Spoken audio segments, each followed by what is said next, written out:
क्या हाल है दोस्तों। क्या आप गेस कर सकते हैं कि पॉलिटिकल रिप्रेजेंटेशन किस देश की महिलाओं में ज़्यादा है? किस देश की महिलाओं को ज़्यादा पॉलिटिकल रिप्रेजेंटेशन मिलती है? किस देश के पार्लियामेंट में सबसे ज़्यादा महिलाएं हैं? आप सोच रहे होंगे स्वीडन, नॉर्वे, फिनलैंड जैसी कंट्री जहाँ पे ज़्यादा से ज़्यादा औरतों को छूट मिलती है, रिजर्वेशंस के अकॉर्डिंग, कोटा के अकॉर्डिंग उसे छूट मिली हुई है कि आप यहाँ पे इस पार्लियामेंट के बेसिस पर आप अपने रूल को आप संचालित कर सकते हैं, आप अपने काम को अंजाम दे सकते हैं। तो आप बेशक गलत हैं। मैं आपको बताऊंगा जिस देश का नाम, आप आश्चर्यचकित रहेंगे कि उस देश सबसे लिस्ट डेवलप और सबसे लोअर इनकम की कैटेगरी में आते हैं और उस देश में सबसे ज़्यादा पॉलिटिकल रिप्रेजेंटेशन फीमेल की है। आप विश्वास नहीं करेंगे, अफ्रीकन कंट्री है एक, रवांडा जिसका नाम है, और रवांडा में लोअर हाउस ऑफ पार्लियामेंट में 61.3% फीमेल पॉलिटिकल रिप्रेजेंटेशन है। उस देश को लिस्ट डेवलप और लोअर इनकम के बेसिस पे उसे गिना जाता है। आप अगर ग्लोबल एवरेज की बात करेंगे, ग्लोबल एवरेज 25.5% ग्लोबल एवरेज है फीमेल पॉलिटिकल रिप्रेजेंटेशन की बात मैं कर रहा हूँ, 25.5%। और जहाँ 50% किन्हीं देशों में दी गई है, उस देश सबसे बेहतरीन देशों में से कुछ देश का नाम मैं लूँगा जो 50% से ज़्यादा पॉलिटिकल रिप्रेजेंटेशन देती है फीमेल को।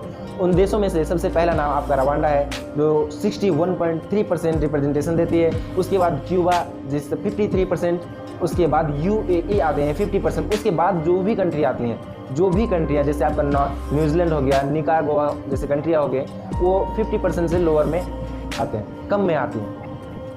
तो आप सोच रहे होंगे कि रवांडा जैसी कंट्री जो लिस्ट डेवलप और लोअर इनकम में गिने जाते हैं, इतने कम डेवलप हैं, फिर भी उन्होंने फीमेल रिप्रेजेंटेशन इतनी ज़्यादा कैसे कर ली? यहाँ तक कि इवन इंडिया से भी बेहतर हमारे देश में ओनली 14% ही फीमेल रिप्रेजेंटेशंस है। हालांकि इन मुद्दों पर चर्चा की जाती थी। बेसिकली बहुत ऐसे पॉलिटिशियंस है जो इसको सपोर्ट करते थे कि फीमेल रिप्रेजेंटेशन होनी चाहिए हमारे देशों में, और बहुत कोई इसे सपोर्ट नहीं किया। हालांकि आप ऐसा कह नहीं सकते कि हमेशा औरतें अच्छी राजनेता बन सकती है, अच्छी राजनीति कर सकती है। आप एक सीधा साधा उदाहरण ले सकते हैं। हमने एक ही बार देखा था एक औरत को प्रधानमंत्री बनते हुए, और उसी साल इमरजेंसी लागू हो गई थी। तो एक रेयर केस है, और रेयर केस के बेसिस पर हम ये भी नहीं कर सकते कि औरतें एक अच्छी राजनीति नहीं कर सकती और कर भी सकती है। आप इन्हें मौका देना चाहिए और इन्हें एक अवसर की प्रतिद्वंदी के रूप में हमें इसे प्रूव करना होगा कि एक रिजर्वेशन कोटा के बेसिस पे फीमेल रिप्रेजेंटेशन हमारी कंट्री में भी देनी चाहिए। सपोज दैट आप रवांडा को सिर्फ पॉलिटिकल रिप्रेजेंटेशन की बात ही नहीं है, बल्कि रवांडा में 32% सेंटर्स, 42% कैबिनेट मेंबर्स और 50% जजेस भी अवेलेबल है। मैं फीमेल की बात कर रहा हूँ, 42% कैबिनेट मेंबर।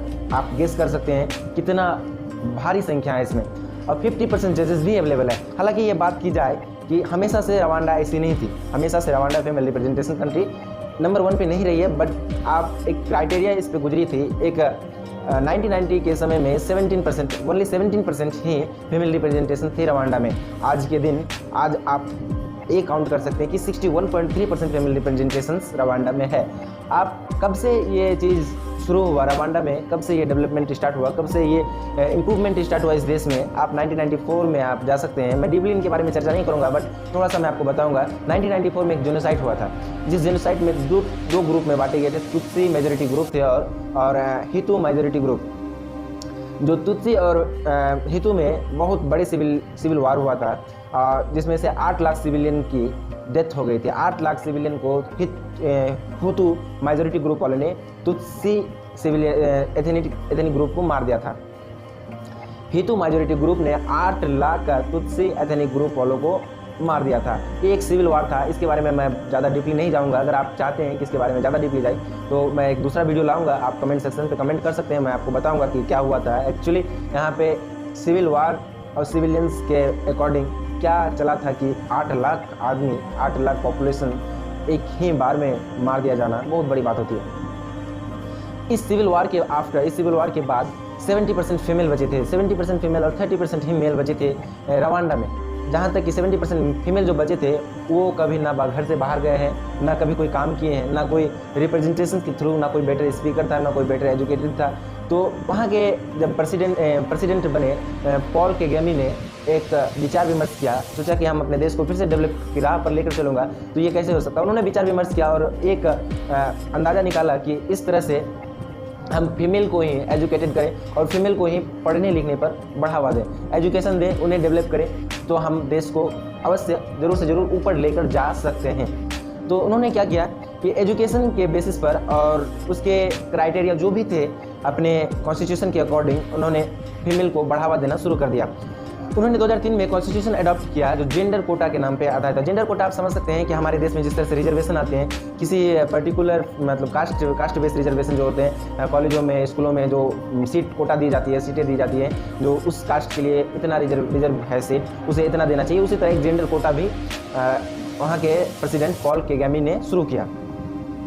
उन्होंने जो आर्टिकल बनाया, उन्होंने आर्टिकल कॉन्स्टिट्यूशन जो अडॉप्ट किया, उस आर्टिकल 9 में सीधा सीधा लिखा था, the state of Rwanda commit itself that women are guaranteed at least 30% of post in decision making organ. उन्होंने ये जब कॉन्स्टिट्यूशन को अडॉप्ट किया तो सितंबर 2003 में जनरल इलेक्शन करवाया गया, जिसमें कहीं 56% तो कहीं 63% भाग लिए इसमें फीमेल। आफ्टर एजुकेशन देने के बाद जो फीमेल को एक शिक्षित मतलब एक मेजॉरिटी फीमेल को शिक्षित किया गया इस तरह से कि आप ऐसे अपने देश को डेवलप कर सकते हैं, ऐसे देश को क्लीन कर सकते हैं, चला सकते हैं, इस तरह से उन्होंने शिक्षित किया अपने देश के औरतों को। उसके बाद इस जनरल इलेक्शन में आप अभी के कोटा पे देख सकते हैं, उस जनरल कोटे के अकॉर्डिंग जहाँ पे 63% 56% महिलाओं ने पार्टिसिपेट किया था। अभी 2021 में आप उसे देख सकते हैं कि 61.3% अभी के फीमेल रिप्रेजेंटेशन अवेलेबल है अभी की। आप इसका एक सिंपल सादा सीधा उदाहरण देख सकते हैं, जैसे चाइना पाकिस्तान भी रिजर्व सीट में फोकस कर रही है, रिजर्व सीट दे रही है फीमेल के लिए, रिजर्व सीट उन्होंने बनाना शुरू कर दिया, जहाँ तक कि इंडियन पार्लियामेंट में ओनली 14% ही पॉलिटिकल रिप्रेजेंटेशन है फीमेल के लिए।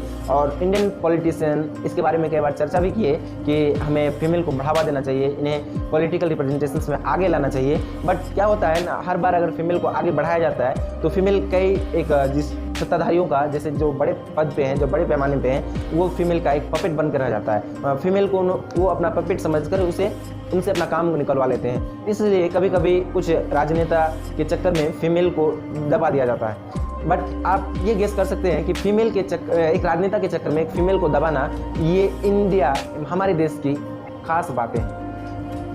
फीमेल अगर राजनीतिकता में आए और पॉलिटिशियन रिप्रेजेंटेशन दे, पॉलिटिकल किसी भी फील्ड पे आए, वो अपना काम करे। हालांकि हमारे देश में ऐसी भी औरतें हैं जो देश को तो चलाने की दूर, हमारे ऐसे नेता भी उन्हें आराम से कई महीने तक, कई सालों तक टीचिंग भी करा सकते हैं, उन्हें पढ़ा सकते हैं, इस तरह से भी हमारे देश की फीमेल है। बट यहाँ पे उसे जगह कहाँ दिया जाता है। ऐसे कई बार फीमेलों ने भी, औरतों ने भी अपना प्रोटेस्ट जारी किया कि हमारे लिए रिजर्व कोटा दी जाए, रिजर्वेशन की जाए, मतलब हमें भी सीट मिलनी चाहिए। तो इनकी सुनते कहाँ हैं। देश के राजनेता ऐसे हैं कि अपने ही ये भरने में रहते हैं, तो दूसरे की सुनेंगे क्या। फीमेल के रहने से सबसे बड़ा रवांडा का एक एग्जाम्पल लेते हैं, केन्या का एक एग्जाम्पल लेते हैं। केन्या में एक फीमेल जेनाइटल म्यूटेशन एक्ट जारी किया गया था, एक लॉ अडॉप्ट किया गया था केन्या में, और उसमें से ये बताया गया 2008 के एंटी जेंडर बेस्ड वायलेंस के खिलाफ ये लॉ लाया गया था। तो फीमेल अपने आप को, अपने चीज़ को, जो उसे पता चलता, जो वो करती है, मतलब उनसे बेहतर एक्सपीरियंस तो आपको नहीं होगा। एक मेल को बेहतर एक्सपीरियंस फीमेल के पर्सपेक्टिव से नहीं हो सकता। वो अपना, उसे किस चीज़ में प्रॉब्लम क्रिएट होती है, उसे किस चीज़ में दिक्कत होती है, तो वो बखूबी वो चीज़ बता सकते हैं। और यहाँ पे मेल ही उस चीज़ को बढ़ावा देते हैं, कहते हैं कि नहीं ऐसे नहीं, ऐसे होते हैं। आप रवांडा का एग्जाम्पल लीजिए। रवांडा में मार्शल रेप क्राइम है, यहाँ तक इवन इंडिया में मार्शल रेप क्राइम नहीं है। इंडिया में आज भी मार्शल रेप क्राइम नहीं है और रवांडा में मार्शल रेप क्राइम है। और जो इसको लागू किया वहाँ के बेसिक पार्लियामेंट के मेंबर ने, जो पॉलिटिशियन रिप्रेजेंटेशन 61.3% होने के कारण। और यहाँ पे तो क्या, जो फीमेल जारी किया, फीमेल को उसी को मानना पपेट की तरह है। मतलब एक आप डोरेमोन की तरह आप पपेट नहीं कर सकते हैं, जो एक गुड़िया की तरह आप यूज़ कीजिए, उसे फेंकिए। यहाँ पे वही चल रही है। तो हम इसलिए इस मुद्दे पर चर्चा करने के लिए आए कि हमें फीमेलों को, औरतों को ज़रूर से ज़रूर रिजर्व कोटा देनी चाहिए, उन्हें आगे लेके जाना चाहिए, इन्हें रिप्रेजेंट करना चाहिए, इन्हें बेहतर बनाना चाहिए। और यहाँ तक कि ये बात नहीं है कि फीमेल बेहतर नहीं है, आप इन्हें मौका तो ज़रूर दीजिए, ये मौका के आहीन है, आप मौका दीजिए, ये ज़रूर आगे जाएंगे। चलिए, मैं फिर किसी नए वीडियो को लेकर आपके साथ मिलूँगा। अगर ये वीडियो आपको इन्फॉर्मेटिव लगा हो तो प्लीज़ सपोर्ट करें, लाइक सब्सक्राइब करें। Thank you, bye.